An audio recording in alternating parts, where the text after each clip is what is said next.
the UK. How are you today? I am very well, thank you. Thank you for having me. Yeah, thank you for being here. I know we have so much to talk about. Um, I watched your story. Well, I saw your story, one of your posts on LinkedIn, and that just kind of piqued my interest. And I was like, you know what? I want to talk to her. And not only do I want to talk to her, I definitely want us to kind of dive into the mental health aspects that women don't often consider when we're going through perimenopause and menopause. And I think that that's just not something that's top of mind. And also in my research, I've been noticing that as well. Like these are things that show up first. So Emma's here, you guys from the UK. If you're joining us live, thank you for being here on this Saturday. I know most of our episodes are kind of pre-recorded, but this is going to be fun. I love Yeah. going live. This is going to be fun. So Emma and I are going to have a conversation. You guys get to know her just like me, and then we're just going to kind of go for it. Two girlfriends having a conversation about perimenopause and menopause. All right. Emma, let's dive in. What is lighting you up these days? What's going on in your world these days? What is lighting me up? Hmm. I think, with perimenopause entering into that stage, I have been in that season, I've been in the season of perimenopause for about 7 years now. Yeah. So for me, it is the transition of coming from a place of feeling completely energized, being able to live the lifestyle that I want. I've Hmm. always been into health and wellness. So for me, health and wellness is extremely important because I had an autoimmune disease. I overcame that autoimmune disease. Then I had to learn how to live a healthy lifestyle. I lost 70 pounds, and that weight loss, the process to that weight loss was a learning curve for me.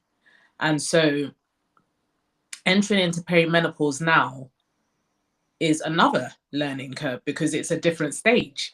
The things that I used to do when I was trying to lose weight before no longer work now because now I'm dealing with hormones. So, what lights Hmm. me up is being able to actually find out and discover the things that actually work for me and apply those things to my life, get the results because I'm a very result oriented person. Yeah. And being able to actually share what I've learned to other women because I've always been someone who's cared about health since my autoimmune disease situation. I'm passionate about health because health is wealth. Health is your first wealth. I truly believe that.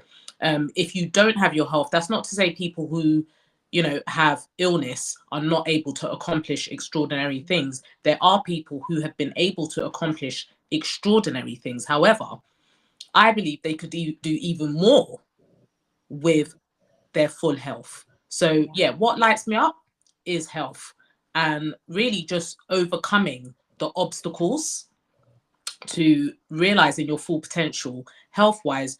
With health and wellness, you can actually fulfill your full potential and your purpose. So, yeah, that's what lights me up. That's what I'm passionate about. Advocating for Black women because we are the ones that are always the underdog, always the ones that are left behind, dismissed, denied, gaslit, and the rest. And I'm sure we're going to Yeah. go into that conversation.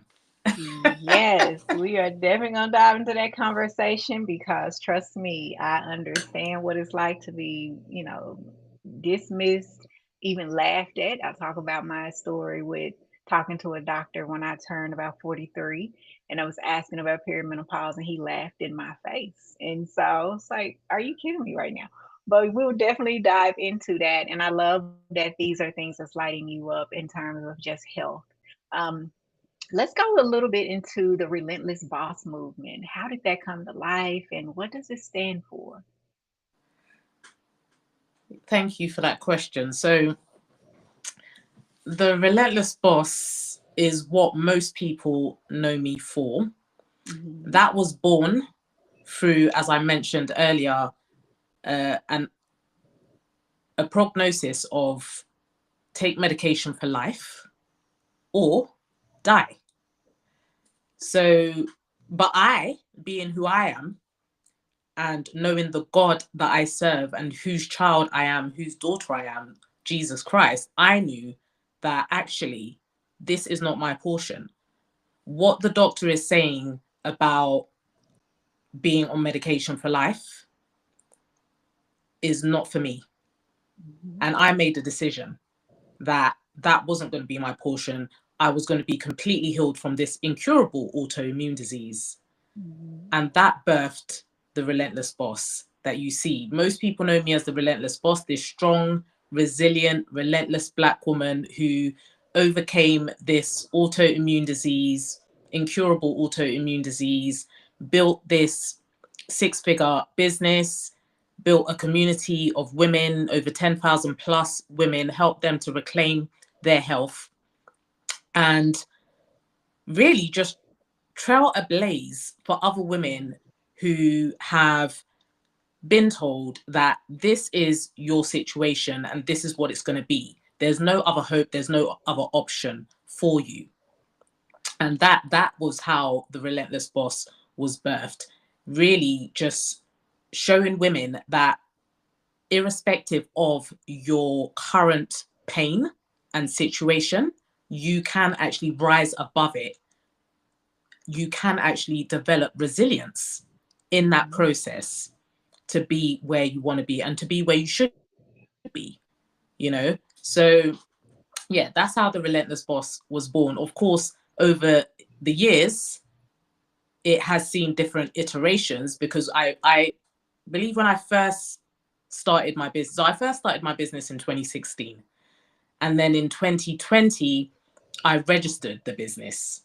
So, and that's when the Relentless Boss was born.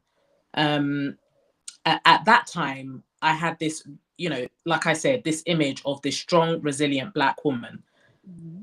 I still keep that element or that side of me. However, now that I'm going through perimenopause, I am now activating that softer side. Yeah.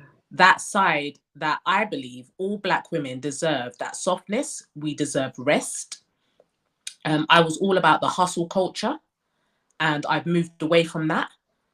I was all about, in my masculine energy. And I believe that being in your masculine energy leads to illness because when you're constantly moving in that energy, I don't believe that that's healthy for women. Mm-hmm. So I'm now going through my season or my soft era, as I call it, as I've entered into perimenopause. So that's how the Relentless Boss was born. But now the Relentless Boss is being reinvented, reborn into something that I just see as really beautiful because it's to say to Black women that you are worthy of rest.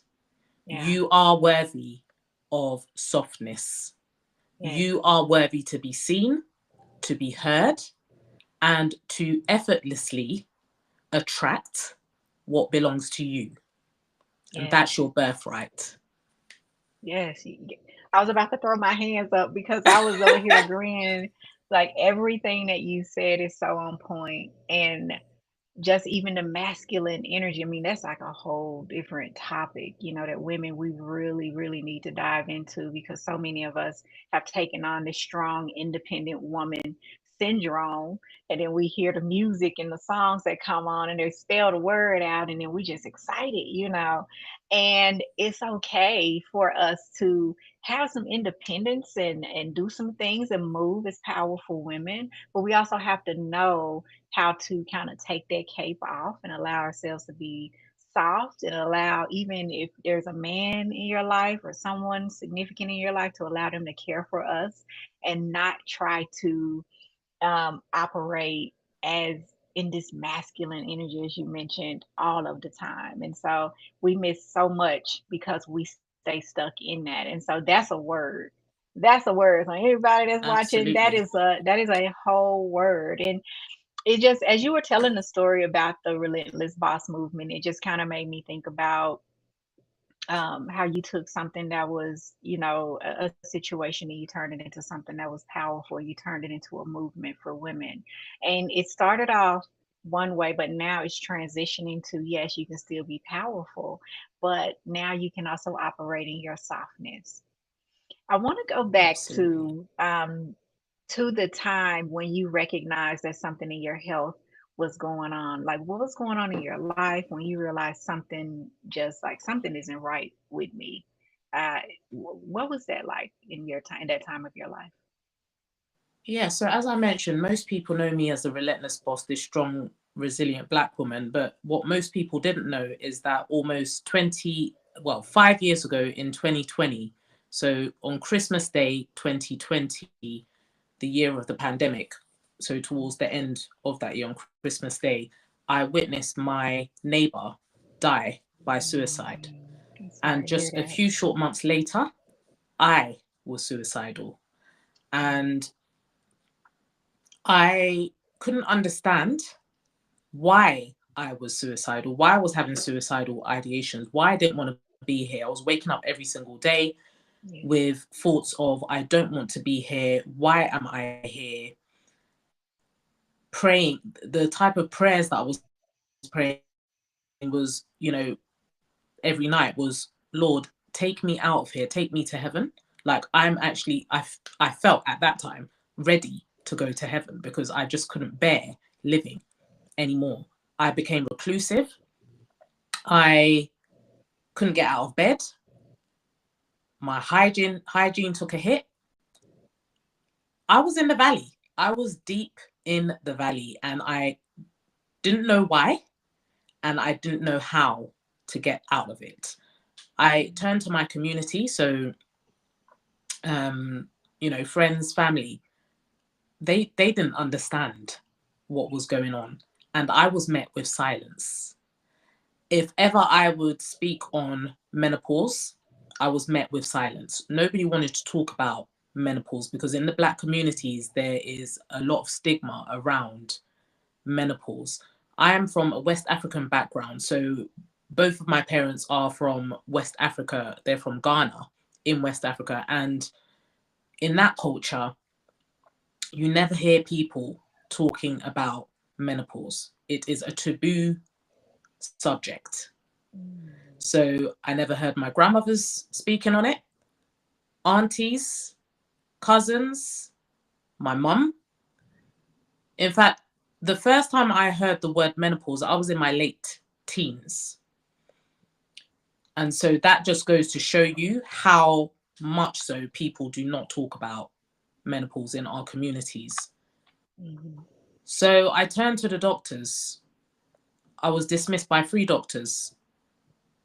One doctor told me, so I was age 38 when this happened. The doctor told me that, sorry, not age 38, I was age, yeah, 40. I was age 40 when that happened. The doctor told me I was just depressed. Here's some antidepressants and, you know, sent me away, sent me packing. So, yeah, I just did not get the help that I needed. In fact, that the whole interaction with one of the doctors, who was a white male, um, led me to actually make a formal complaint. And that formal complaint went for about 2 months with no response.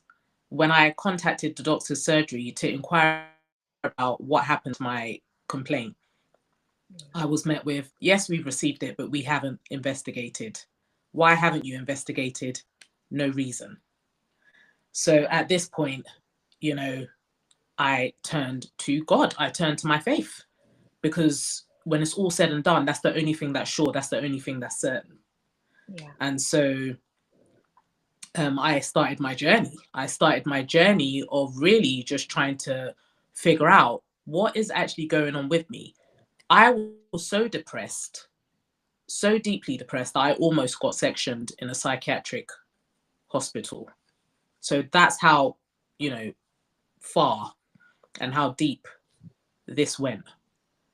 Yeah. So yeah, that was, you know, it was mainly the psychological symptoms, so brain fog, really severe brain fog. I mean, sometimes I hear women talking about brain fog and there's laughter about it. And for me, it was no laughing matter.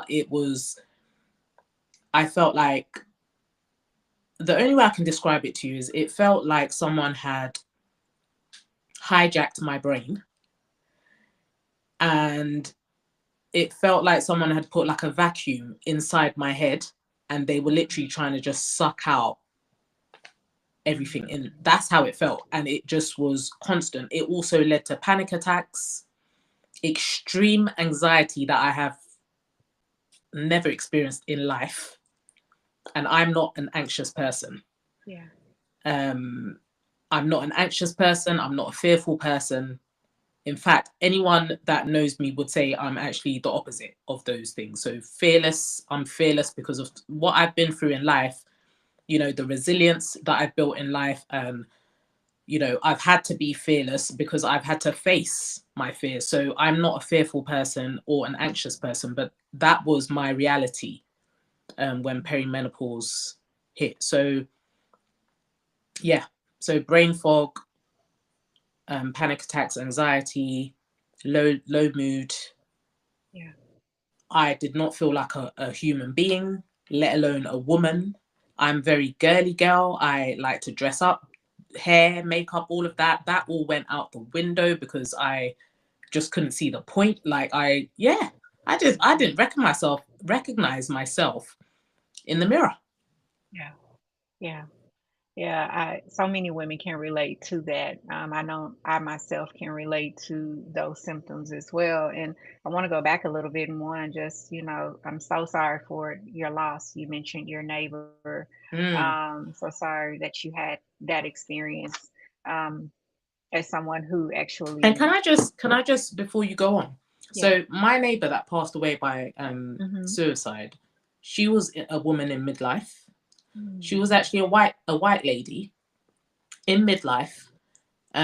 So after the incident, there was a newspaper article about her, and they said that during the pandemic she'd lost her job and she'd become extremely depressed as a result.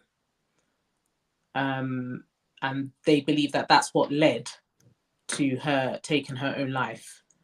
Um, but as a woman in midlife and knowing what I know now, Mm-hmm. of course, I can only speculate because she's gone.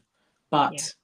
But women in midlife, more likely than not, when there's some kind of psychological symptoms going on, it may well be because of perimenopause, Yeah. because of the major shift that is going on inside the brain Mm-hmm. during this, season of life. So this is something that we need to raise awareness about because I had no idea of what is actually going on in the brain when Mm-hmm. perimenopause enters the stage. I had no idea, Mm-hmm. and a lot of women are clueless, completely clueless Mm-hmm. about what's going on. So Yeah. yeah, Yeah.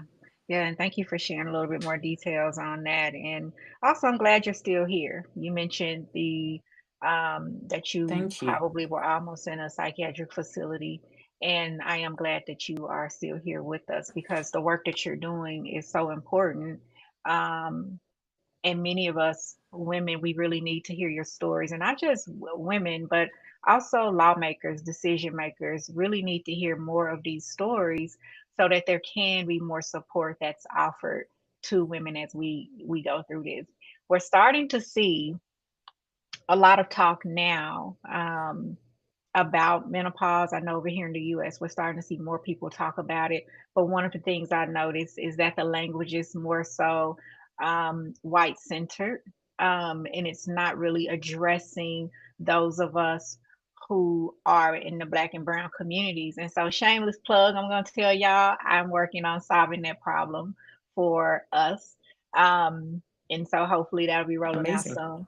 So, but there needs to also be more conversation specific to Black women, brown women, in so many other spaces. I was doing some research recently and also saw a doctor talking about this as well, and how Black women are excluded from the research.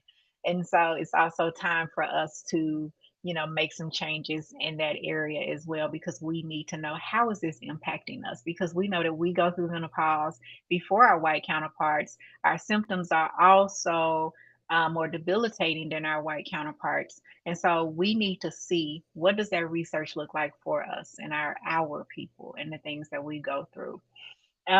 Absolutely. And I Yeah. just want to intercept there.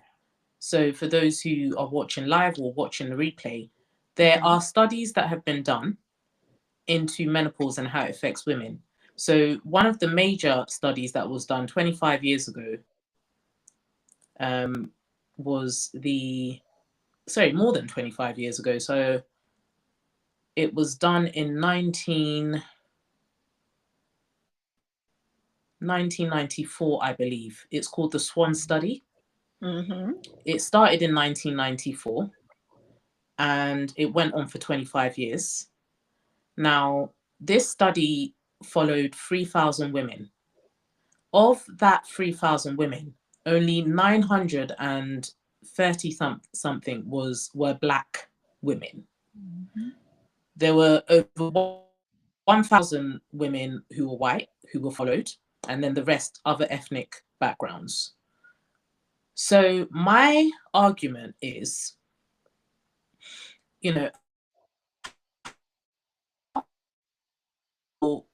a study that's been done on such a small number of Black women, and use that research or the findings of that to say this is the situation for all women.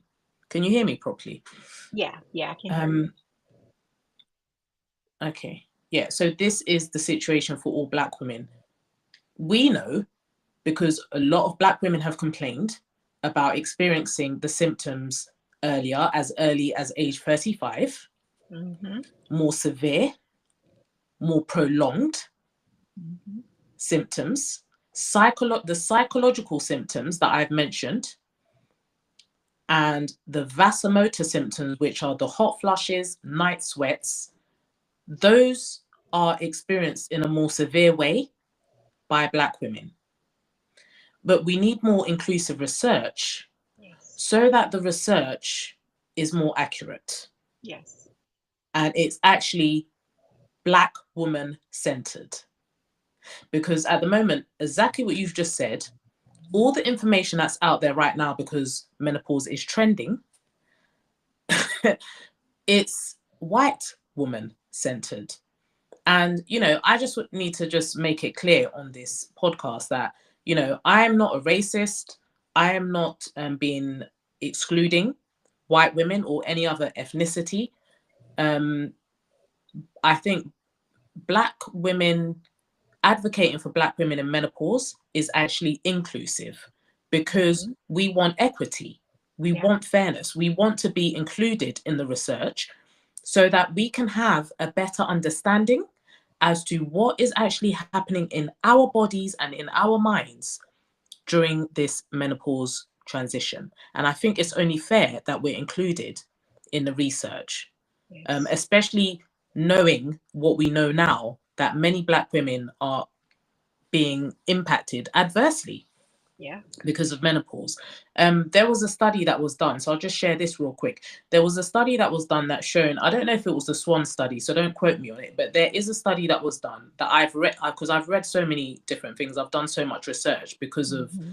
the fact that I couldn't get the help I needed. So I needed to discover, whatever I needed to do to get myself back on track, because I don't have time to be sick. I've got work to do. I have purpose. So the study showed, I think it is the Swan study, but it showed that of the women that they were studying and following, a high percentage of those women from the white race actually took their own lives. They had severe psychological symptoms and they took their own lives.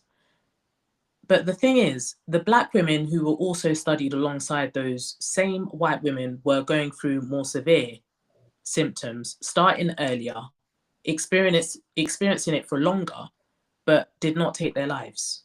So that tells me that those Black women were just suffering in silence.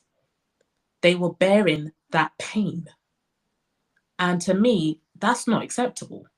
Yes, not at all. It's just not acceptable. And for too long, we are living in, a society that where there's a system that's been built and it's not been built for us. It doesn't see us.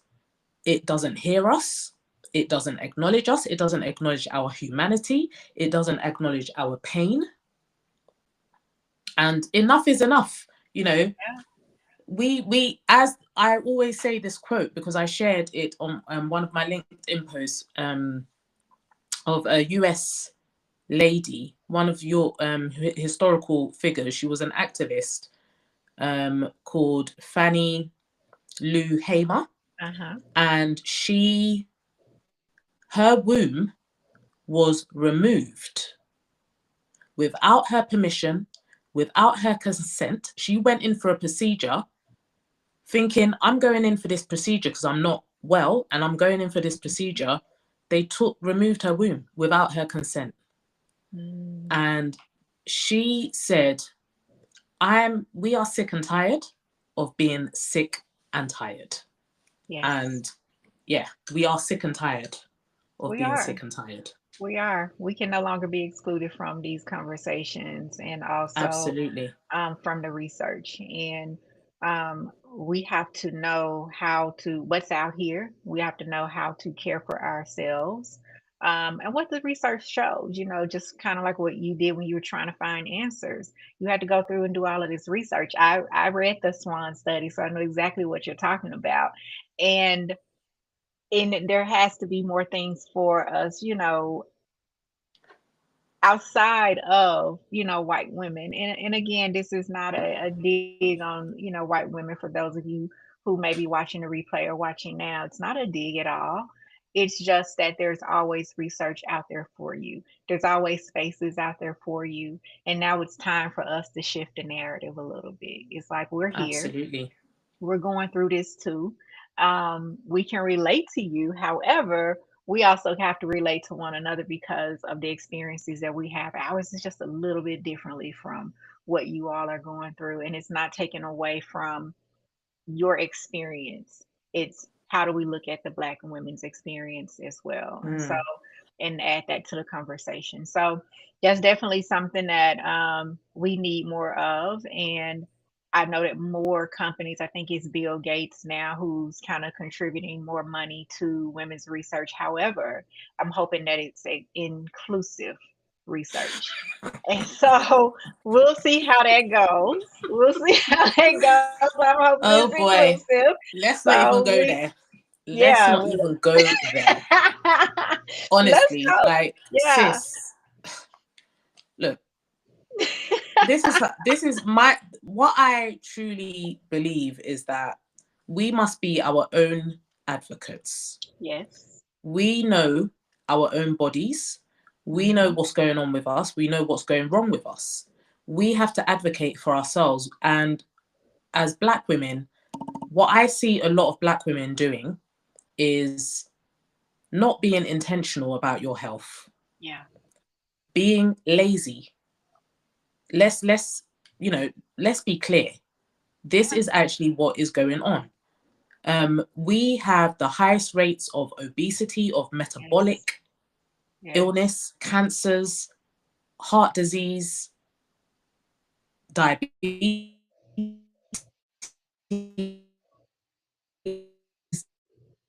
There's things that we need to look at. I shared in my stories recently, there is a law of nutrition. Just like any other universal law, when you break the law of nutrition,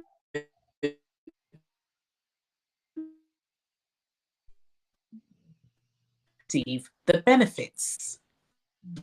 You suffer the consequences of keep law of nutrition. Or, what are we putting into our mouths on a daily basis?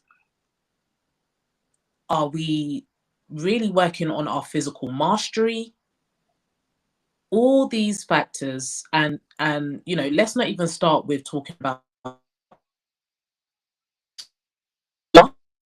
our lives that also causes sickness, because every trauma that hits our nervous system at some point or another, sooner, later, whenever, it has to manifest itself in your physical body. It will manifest because it cannot stay. So, you know, what are we doing as Black women for our health? Are we being intentional? So, as for yourself, Ronnie, and myself, we did the research, we did the work, and it's ongoing because it's a lifelong learning journey. You know, Yeah. this menopause thing, it's a journey. Yeah. How many women are willing to do the research? How many women are willing to take time out to actually really be intentional about their health? And that's where you and I come in, because, well, you're not going to do the work. So I've done the work for you, but there's still an element that you are going to have to, you know, you're going to have to pull your finger out and do something. Exactly. Because you can bring the horse to the water, but you cannot force Make it that drink. horse to Yeah. drink. Yes. So, you know, I know that not everyone is going to do the research. Not everyone. Do you know why I know that? Because many Black women are walking around with illness. They've accepted it as, oh, well, I'm just getting old. I'm like, I rebuke that in the name of Jesus. Exactly. I know Because that's right. you do not have to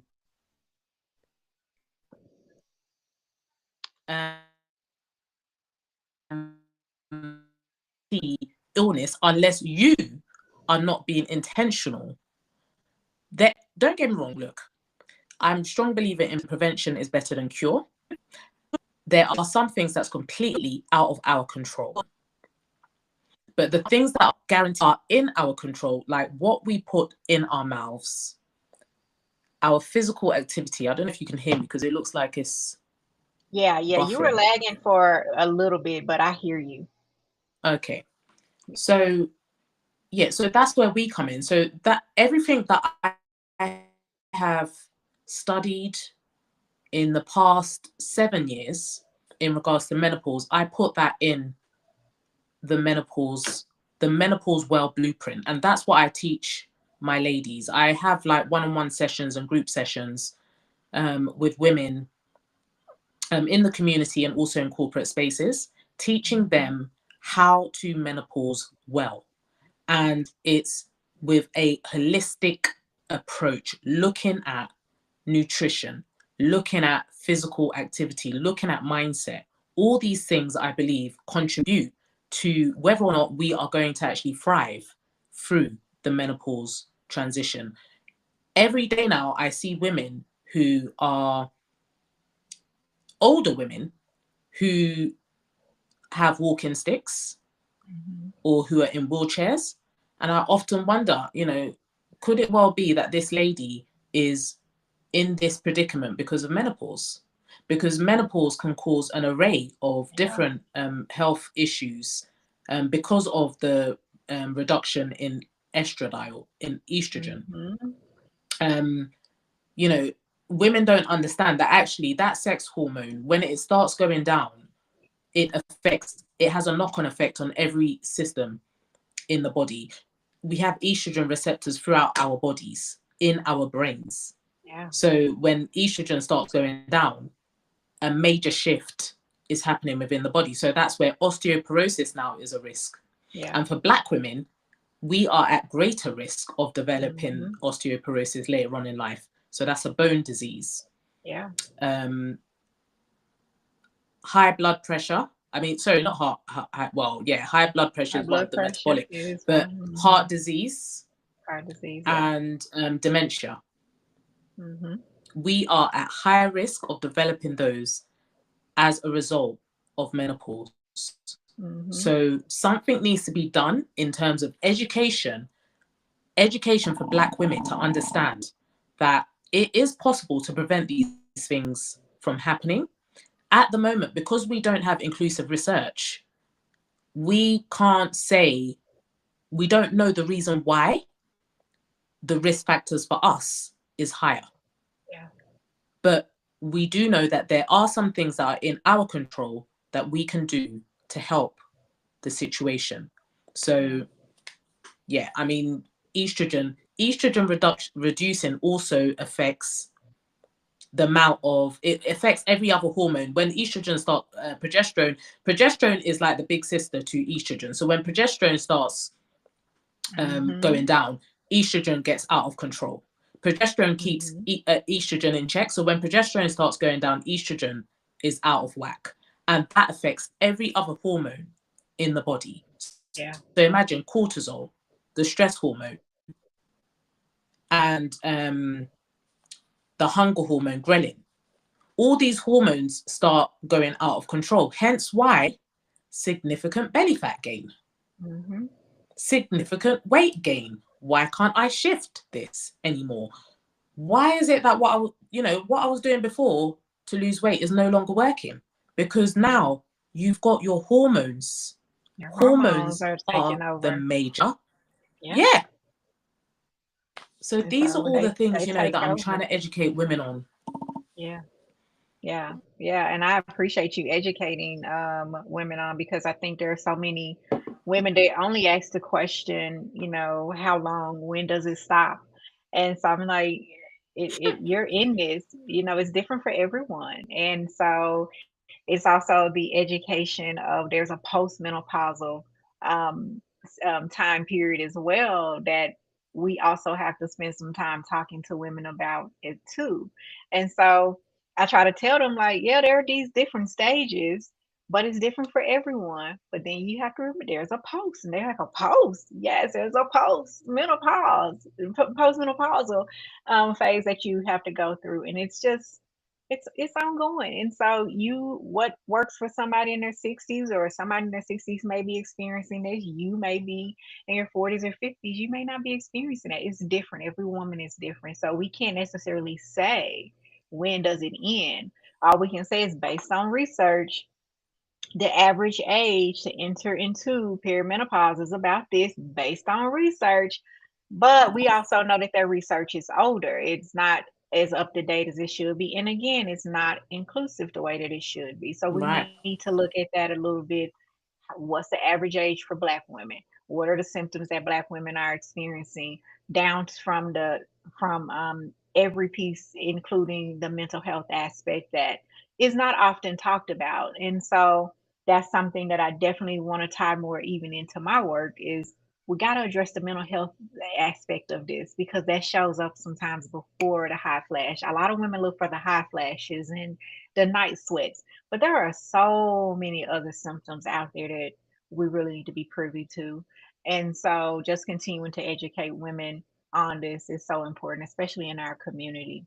I want to move to the conversation. I think you spoke at the UK Parliament, and that's something that's major. What was the message that you brought to that room of individuals?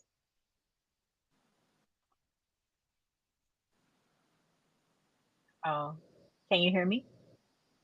Say that again, sorry. No, I was saying Yeah, I can hear you you now. spoke at the okay. You spoke at the UK Parliament, which is something that's major. And I'm just wondering, what was the message that you shared in that room to those individuals?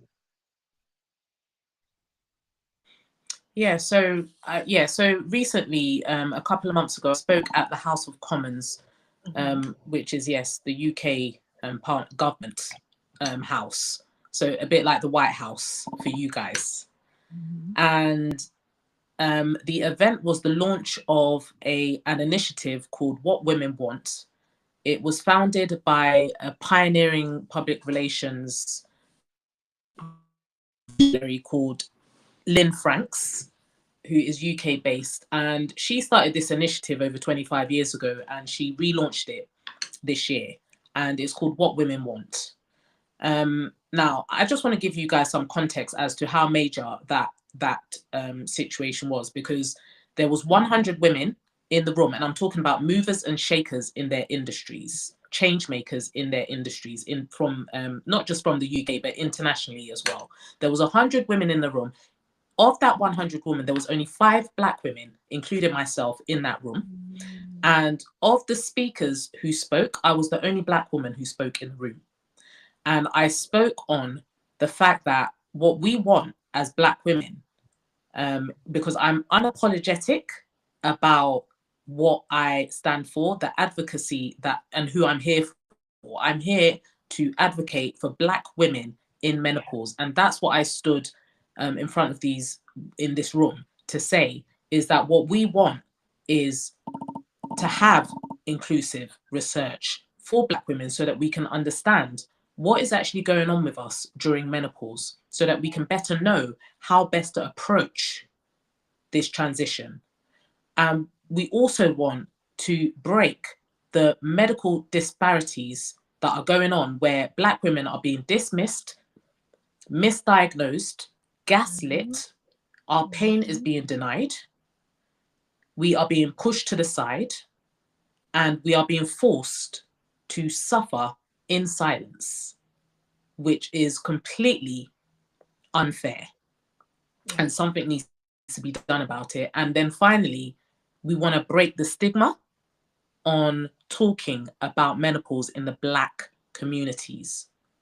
And I think what was so profound for me after speaking in that room is that I had a number of white women approach me and say, wow, thank you so much for sharing this and for speaking up on this, because we had no idea that this was Black women's experience in menopause.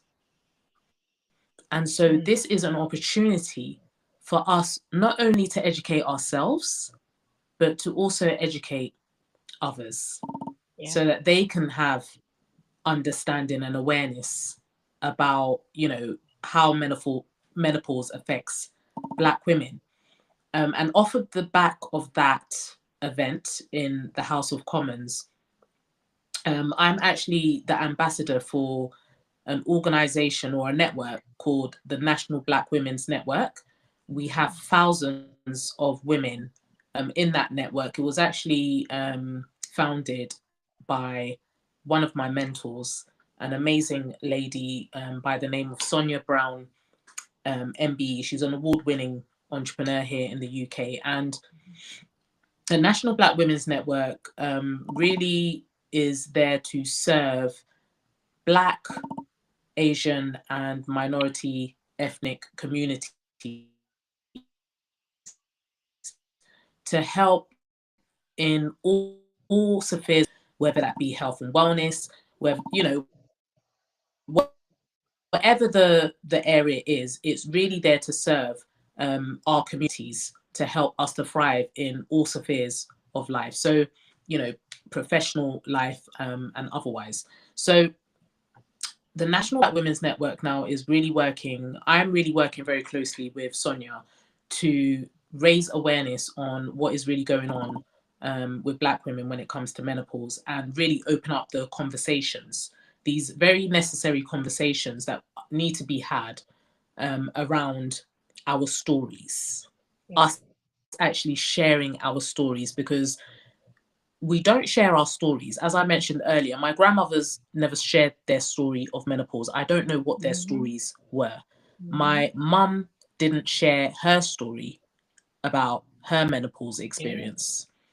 Aunties, cousins, the rest did not share their stories. So now it's time for Black women to actually share our stories. And this is exactly what we're doing now with the National Black Women's Network. We're actually having every month we have a webinar where I deliver, training and education around menopause, and then it's a safe space for Black women to come and actually share their stories. It's very interactive, and just an opportunity really just to hear other women's stories and also to learn. So yeah, that's what we've been doing now for the past few months. Anyone can join the National Black Women's Network. It's so nbwn.org. I'll pass that information on to you, and you Please do can, so, and I'll add it to the show send notes it to so your that network. so women Yeah. can can sign up and be a part of those conversations and also educated on Yes. this topic as well. Um, and I know we're getting kind of close to time here, and I honestly want to just say, like, the same. You mentioned like that taboo in the community and those conversations not being talked about. It's the same way over here in the U.S. We talk about it all the time. Where our mothers didn't teach us about it. I know my mother did. Mothers didn't teach us about it. We didn't hear from our grandmothers. We didn't hear from the aunties or really anyone for that matter. So we didn't know what to do when this time came. It's like, what do I do? What's happening to me? Um, I often share my story. Like, I was like, something is wrong with me. I don't know. It's about 35. I'm like, I don't feel like myself. What is happening? And the older I got and I started getting into my 40s, that brain fog was like interfering with my work life to the point I would be Mm. mid conversation at work and I would just lose my train of thought. I'm like, what is happening? And I also started becoming anxious. And I'm like you, I've never been an anxious person. And so, but I've noticed that anxiety was like, this is what is happening to me. Like, I can just, it, it was like I just felt like, oh, am I going to have a panic attack? And I'm also someone who's in the mental health field, been in it for over 20 years. And so I had to start pulling out some of those tools to kind of help my own anxiety a little bit. But I later learned that I was in perimenopause, just from the research, just from talking to my OBGYN. Of course, she didn't spend much time with me. She just, hey, I'll give you this low dose of Paxil because it helps with menopause symptoms and you can be on your way. So we had a little back and forth. And I'm like, I'm not taking that. We had a little back and forth. But again, it's just not a topic that's talked about over here in the US much. Um, and when we're going to the doctor, sometimes, unless you have a really good doctor, a lot of times it just feels like you're going through an assembly line of care when you're going in. They spend 15, 20 minutes with you, and they're boom, they have to go to the next person. But as we wrap up, I'm wondering, I want the people to get to know you just a little bit before we kind of get to the end and get all of your information so that they can start, following and connecting with you if you're open to Yeah. it, a little rapid fire round. Because it was so much we can dive into on this topic. Before you go into the last bit, I just will Mm-hmm. also want to say that off of the back of the work that we are doing here in the UK in regards to menopause, one of my colleagues, an amazing lady, she is the founder of Shush Menopause Wellness. Mm, She's also written a book, which I actually have here. Let me just show you. So she's written this book here. It's called 40 Days of Menopause and Faith. And she actually almost died as a result of perimenopause, complications wow. from perimenopause. She almost died.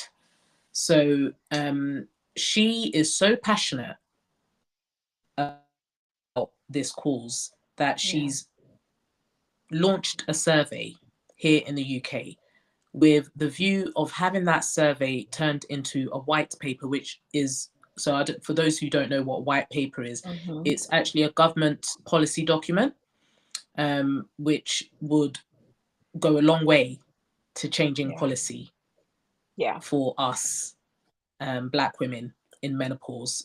We Nice. are looking to get as many of those surveys completed, which I'll send you all the information, Ronnie, so Okay. you can send it to your network. The more people that complete it is the more impact that we Yes. can make on this. It's the first of its kind. It's never Right. been done before. Yeah. So it's pioneering work, and it's work that can not only help our generation but the next, Mm-hmm. which I just believe is super important because I would love for my, younger relatives, female relatives, nieces, to be able to actually be fully informed, educated, Mm-hmm. equipped, Mm-hmm. empowered through Mm-hmm. their menopause transition. I don't want anyone to be blindsided like I was, Yes. Same here. by perimenopause, because Yeah. it's like you said, it limits what you can do. It It restricts does. what you can do. You know, I've Yeah. spoken to countless women who have quit their jobs. Some have quit Mhm. marriages and relationships as a direct result of the Mhm. symptoms because it's so overwhelming. They feel like they can't cope. They feel Mhm. like they've lost the plot. They've lost, they're going crazy. You're not going crazy, and that is one thing that I really want to emphasize and say to women as well. You're not going crazy. Your feelings, what you're feeling psychologically, mentally, emotionally, physically, all those things are valid.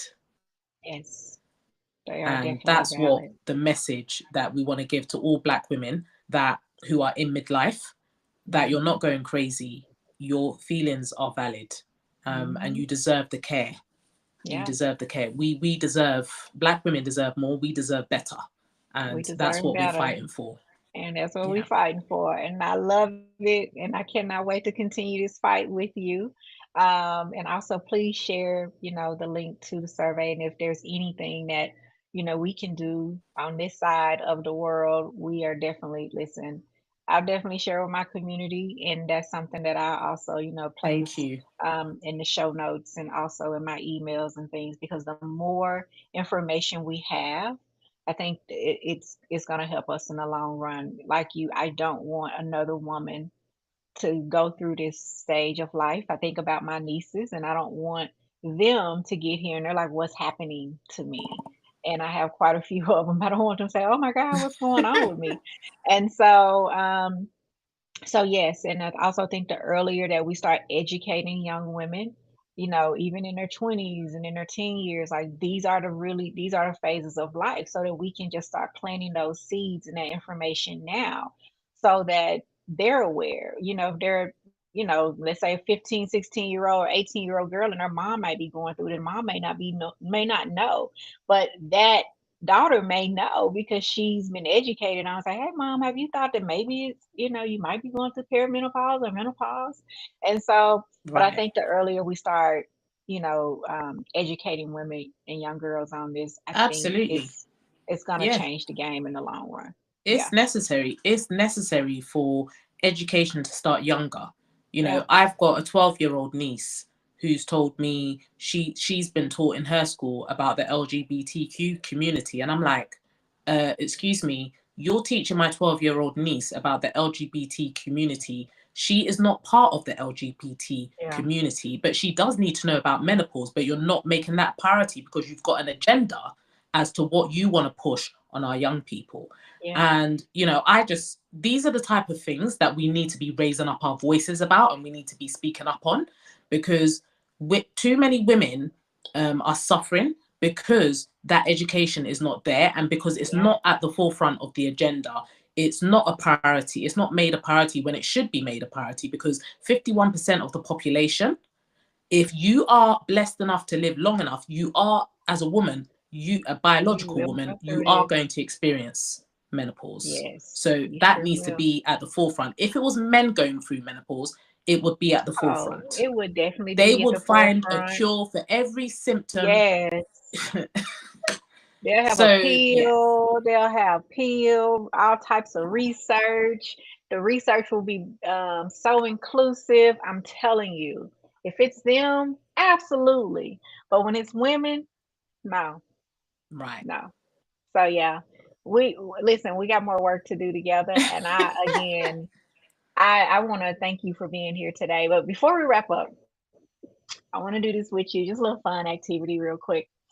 This is a rapid fire round so that people can get to know you. Okay. All right. So, what's your I'm not dealing with this today anthem? If you have one. Say that again. What's your I'm not dealing with this today anthem? I'm not dealing with this today anthem. Yes. Um, so is it just a saying or It can be a a saying, song? music, either one. Hmm. That's a really good question. I have to think about that one. But honestly, like just off the top of my head, what I'm not dealing with anymore is when you get to the perimenopause stage of life, there is a lot. I'm already a no nonsense person, as you probably can tell in this interview.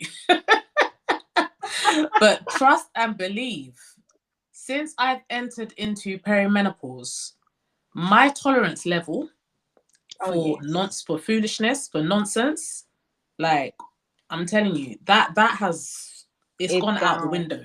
It's I'm gone there out with of you. the window. Ain't Yeah, nobody yet. Okay, ain't nobody got time for that. that's the That's the answer. one. That's the answer. Ain't nobody got time for that. I'm with you.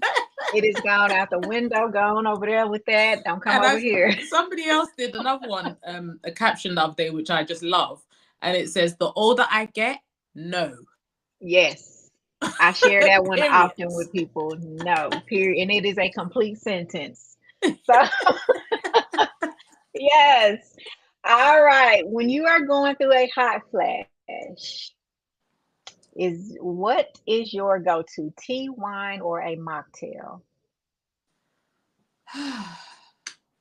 None of those. None of those. Because What? so tea, Mm-hmm. I do like tea, but I like more herbal tea. And Mm-hmm. Same. alcohol just triggers brain fog. Sure does. My body can't tolerate alcohol how it used to tolerate alcohol. Mm-hmm. So alcohol is out. So maybe the mocktail, because obviously it's non-alcoholic. Yeah. Yeah. Yeah. Something It just cute. has to be something cold. Something cold and cute. Yeah. Yeah. Yeah. What's the boldest thing you've done during this time of life? The boldest thing I've done. Well, I'll tell you the boldest thing I've done. Okay, to be fair, I've been doing a lot of bold things Okay. Nice. I love before it. this season hit me. Yeah. I was doing a lot Okay. of bold things. So, for example, I I quit my 9 to 5 Nice. in 2018, Mhm. and I I'd already started my business in 2016, but in 2018 I was like, bye bye to the 9 to 5 job, Okay. and all hell broke loose. I might add, because that's always what happens when you make a decision to choose you.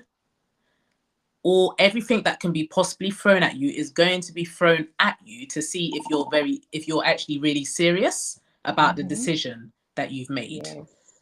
um but so the bold things that I've done now, I would say, is that, I know my value and I know what I bring to the table. And as a woman, so I'm 44 now, God willing, I'm going to be 45 this year in November. Oh, And I I'm very bold and unapologetic about the work that I do.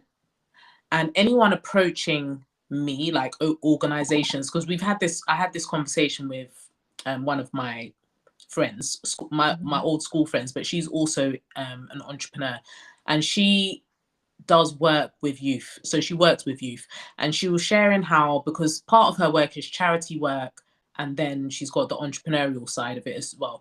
But she shared how organizations approach her, and um, there's this conversation going around that when it's Black women, they don't want to pay Oh, yeah. you for your service, right? So, Mm-hmm. I was saying to her that if you keep giving away your service for free, you are telling those people that there is no value in what you bring to the table, or they're not to consider what you bring to the table as valuable because they can just have it for free. Yeah. And then they go around telling everyone else, oh, she's free. Mm-hmm. So I am very bold in my approach and unapologetic about it, because when it comes to Black women, and I truly believe that all Black women need to take a stand, because when one Black woman doesn't take a stand, that has a knock-on effect on all of us. Yes. So yeah, let's be bold and say it with our chest Yes. what we deserve What we deserve. and what is our birthright. And that's what we're doing in I all love this it. season, this and beyond this season of perimenopause and postmenopause and beyond. We're doing that all season long. Yes. So that when people know when they approach you, they need to come correct. They need to I'm come correct. knowing that this this person or this business that I'm approaching, the value that they come with and the weight of their mantle, their purpose, deserves remuneration, Hmm. deserves to receive payment for Yes. ultimately the outcome and the transformation that you're going to get in. I mean, I've always been bold in that, but obviously it's a whole process, isn't it? You have to go through a process. I'm bolder now more than ever. Yeah. So Perimenopause has basically, been know your a worth. blessing in disguise. Yeah. Yeah. It will change you. Perimenopause will change you. It will change you in real talk. There's some good that comes out of it. I always tell people that midlife is amazing. It's not all of the talk that you hear with some of the negativity. There are some things that come up, of course. If there are things you haven't dealt with before you've entered your 40s, those things will come up. I often tell Yeah. women that if you haven't dealt with that prior to, they will show up during this phase. But it's also a great time, and it's a great awakening for a lot of other women, and they Mm, really come into their own, and they learn now how to be bold and confident and to say no. And sometimes they're like, where did this come from? Where did this person come from? Well, it's this transition that's taking place. And you yes. also realize, as we talked about earlier, that I don't have time for the nonsense. I don't, my tolerance is zero. And so I know I'm very much so. I have zero tolerance for a lot of things. So I definitely understand on that one. All right. So what's next for the Relentless Boss? What's next for the Relentless Boss? Going to continue the advocacy for Black women in menopause. Hmm. And, with the coaching that I do, the group coaching, one-on-one coaching, because I still believe in one-on-one coaching. I believe that it is important for women to be able to have that one-on-one, so that they can, really get the information they need. But also I'm going to expand on the group coaching, and then also workshops, keynote speaking, training for Yes. organizations who have Black Yes. women working for them, who need to learn how to treat those Black women, how to support those Black women in their organizations if they want to get the best out of those women. And I will be working and am continuing to work with those organizations, both corporate and community organizations, to really raise the awareness and also change policy around Yeah. how they understand I the love effect it. of menopause on Black women and how it affects them, and what they can actually do to provide solutions for those women, Yeah. in whatever sphere of Yeah. the workplace or marketplace they are. So yeah, so we're going to continue with that, and of Love course we're going to continue with the advocacy in regards to the government, it. Hmm. and what the government needs to do for us, because of the medical profession, things that need to change, training that needs to be given to medical practitioners specifically on how menopause affects Black. First of all, they need Hmm. training on menopause full On the stop, because menopause most of in them have no general. clue. And then Yep. secondly, they need to be trained on how it affects Black women. And all this gaslighting, this dismissal, and misdiagnoses needs to stop. So the work that we have to do is cut out for us, Yeah. because it's a lot. Yeah. Um, but we just got to keep pushing through. So Yeah. that is, for me, a lot more speaking engagements coming up, because yeah, I just need to continue to keep speaking up Yeah. about what is going on, the equity that we want. Yeah, and That Yes. is the purpose. That's the purpose, and you walking in it. And so I appreciate the work that you're out here doing for Thank our you. community. I know, again, we're on opposite sides of the river, but the same thing applies over here. So whatever Yes. you guys are doing, and the white paper and all of that, we are more than welcome to be a part of that, because we're Thank in it you. together. It doesn't matter where we are in the world, we're Yeah. in this No. together. Yeah. It So doesn't matter at all. It doesn't matter. yeah. That, you know, in the US, you guys have, there's a lot of stories in terms of health for Black women. So I mentioned Fannie Lou Hamer. I know we're wrapping up Mhm. now, but just to throw that in, that there are stories that we take from across the pond from you guys and share over here, because it's Black women. It's women of color who've experienced it. When one Black woman experiences, it's like all of us have All experienced of it. So us. these are the stories that we can pull from to show that actually there are Black women who have shared their story in the past. So why Mhm. don't we just continue on their legacy and continue to share our stories? Us sharing our stories is where we're going to get our liberation. Exactly. Exactly. I love it. Exactly. All right. And how can the people follow your work and support the movement? And I'm going to also put this in the show notes as well. Thank you. So I'm on LinkedIn, Emma Lady. Hmm. I'm also on Instagram, The Relentless Boss, and Facebook, The Relentless Boss as well. My website is therelentlessboss.com, and you can also drop me an email, info@therelentlessboss.com. Nice. Thank you again for being here today, Emma. Thank This you for was having me, Ronnie. a, Thank you so much. yeah, you're I welcome. This was really a enjoyed great this conversation. conversation. Me too. It was amazing. And I would love to have you, back again in the future, when we continue talking more about this. And also a part of the additional work I'll be doing too. I am I've taken some steps, and every time I take a step, I'm like, oh, it's getting real, it's getting real. And so that is definitely something that is I am pushing for us. And while Awesome. I am, inclusive to all, my focus is Black and Brown women, Yeah. and Yeah. just the things that we've gone to, especially Black women. I Yes. am, and some of y'all know this, I am very much pro Black. I love everybody, but I'm very much pro Black. So I got to put my people first, because we're dismissed too often. And so, but thank you again for being here, you Yeah. Thank guys. you And so also, much for having you're me. welcome. And thank you Yeah. guys for tuning in. And also, if you're watching the replay, thank you for watching this replay. Please like, share, subscribe. Also, pass this along to a friend, or if you are a male watching this, pass it on to your wife, your sister. Somebody needs to hear this conversation, because it's it's part of the journey that they have to go to, or they're probably currently in. And so, again, just thank you all for being here. And until next time, I will see you later.